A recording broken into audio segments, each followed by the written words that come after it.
Tell me about the state's experience and history with Dominion. When did they become your election machine contractor?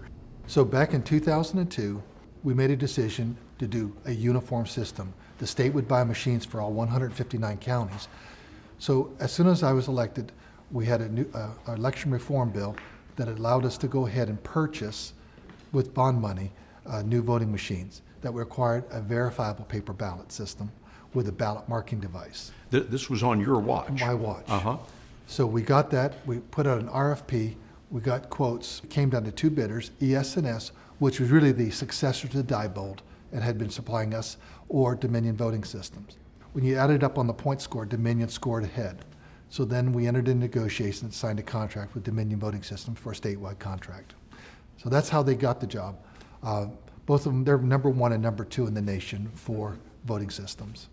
And you get a paper ballot out of that. You get a paper ballot. So the paper ballot would show you your selection. So for president, Bob Smith. For vice president, Bill Jones, et cetera, et cetera, et cetera. And that's why you have a verifiable paper ballot trail. I did an interview a few weeks ago with Chris Krebs, who you may know or may have actually met because of his work with Department of Homeland Security. And every time I asked him, how do you know what you know? How do you know the election has integrity? Virtually every time he said, look at Georgia. Look at Georgia. Yeah. They have paper ballots. And with a paper record, you can go back and verify what the machine is saying by physically counting the paper. That gives you the ability to prove that there was no malicious algorithm or hacked software that adjusted the tally of the vote. And just look at what happened in Georgia. Georgia has machines that tabulate the vote.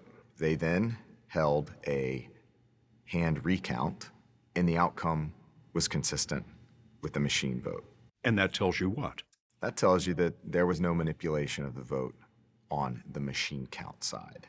And so that pretty thoroughly, in my opinion, debunks some of these sensational claims out there that I've called nonsense and a hoax, that there is some hacking of these election vendors and their software and their systems across the country. It's nonsense. But when you have the paper ballot, and that's why it was so it just really authenticated, verified that we got it right.